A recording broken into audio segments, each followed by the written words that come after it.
पहले तो डेवलपर जमीन का क्लियर टाइटल लेना है। ये जो है ये उसको ये कंफर्म करना है वही इस जमीन का सच्चा मालिक है।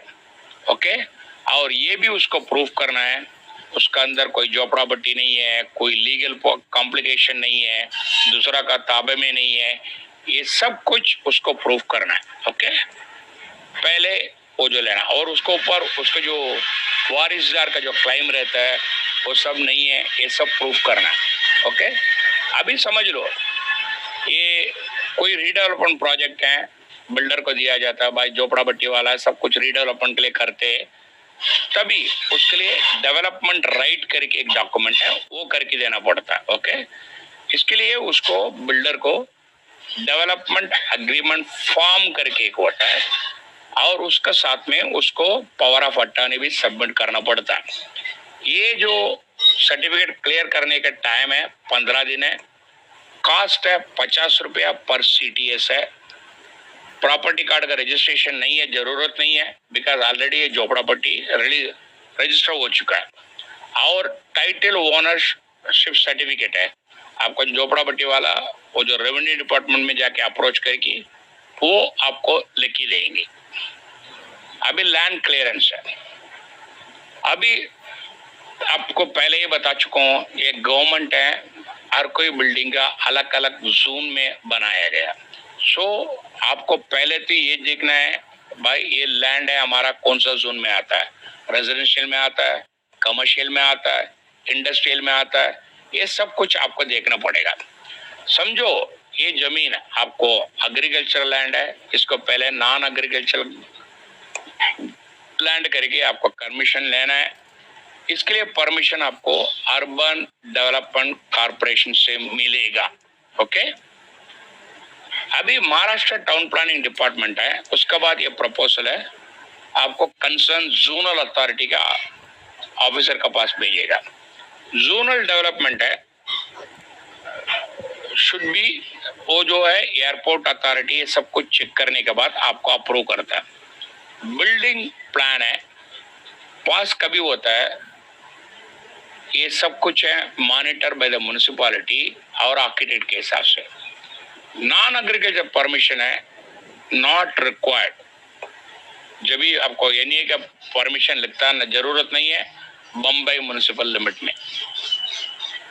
अभी डेवलपमेंट एग्रीमेंट जो लैंड ओनर और जो डेवलपर के बीच में एक एग्रीमेंट बनता है, ये डेवलपमेंट एग्रीमेंट वो एक्चुअली कानूनी से वो आप दोनों को बाइंडिंग करते हैं, भाई ये जमीन मैं इसको बेच चुका हूँ, जैसा गवर्नमेंट का कानून कायदा जो पैसा जो रेवेन्यू जो भी भरना है ये सब कुछ मिला के मैंने इस बिल्डर को बेच चुका हूँ करके एक एग्रीमेंट बनाता है।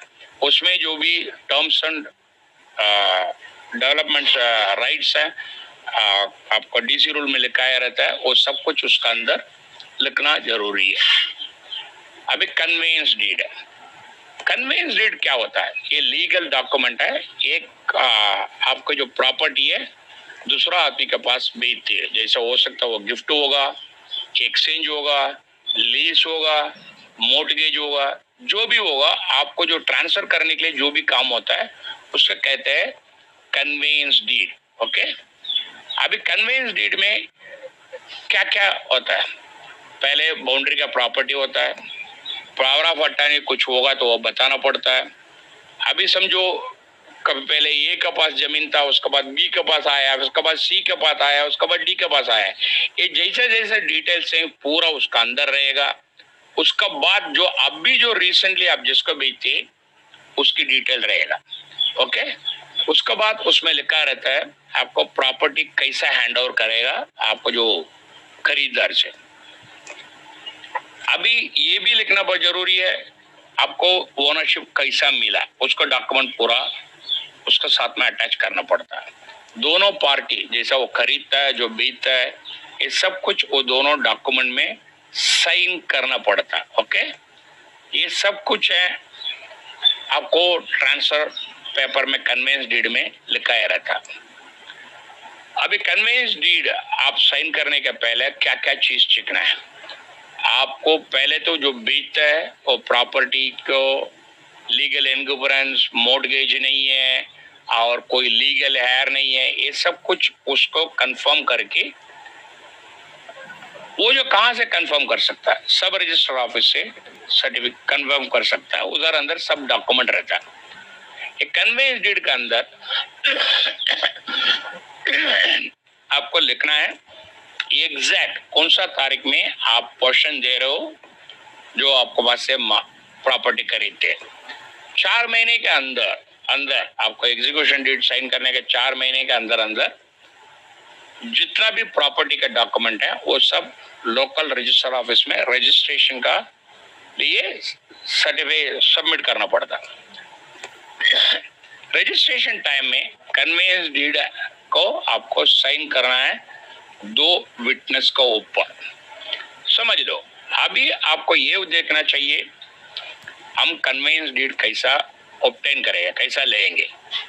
कन्वेंस डीड है नॉन जुडिशियल स्टैम्प पेपर में, आपको जितने भी वैल्यू को जो होता है उसके हिसाब से उसको लिखा जाता है, वो सब रजिस्टर ऑफिस में रजिस्टर करते हैं। अभी रजिस्ट्रेशन का पहले उस जमीन के बारे में जितना भी स्टैम्प ड्यूटी है, रजिस्ट्रेशन ड्यूटी है, रजिस्ट्रेशन चार्जेस है, ये सब कुछ है, आपसे जो जमीन खरीदता है वो पे करेगा। अच्छा, हर कोई स्टेट में अपनी अपनी स्टैम्प ड्यूटी, अपनी अपनी रजिस्ट्रेशन चार्जेस हैं, चेंज होते रहता। अभी कन्वेंस डीड के लिए डॉक्यूमेंट क्या क्या चाहिए। रजिस्टर्ड अग्रीमेंट, आपको प्रॉपर्टी जो बेचता है सेलर वो सब कुछ रहना है, म्यूटेशन एंट्री होना है, प्रॉपर्टी कार्ड जरूर होना है, लोकेशन प्लान, सर्वे प्लान, ये सब रेवेन्यू डिपार्टमेंट से कलेक्ट करके सबमिट करना है। लेआउट प्लॉट प्लान है और स्ट्रक्चर प्लान है, ये सब कुछ अप्रूविंग अथॉरिटी अप्रूव करना जरूरी है।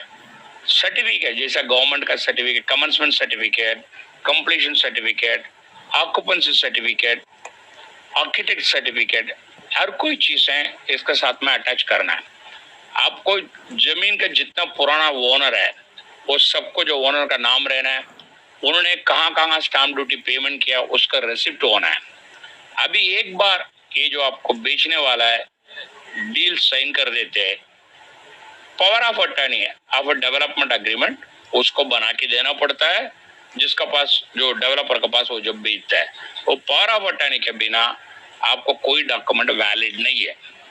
अभी ड्राफ्ट कन्वेंस डीड है, जब जो आपको कोई भी डिस्प्यूट हो गया, कन्वेंस डीड है वो दैट इज आपको लीगली प्रूफ है, ये आपको ये जमीन फलाना आदमी से खरीदा है, उसका अंदर कोई तकलीफ नहीं है, ये सब कुछ है उसका अंदर लिखा रहता है। ये उसको ऊपर से ये भी कहता है ये प्रॉपर्टी मैं लीगली जिसको बेचता हूँ उसको मैं ट्रांसफर करता हूँ, ये सब कुछ उसका अंदर रहता है।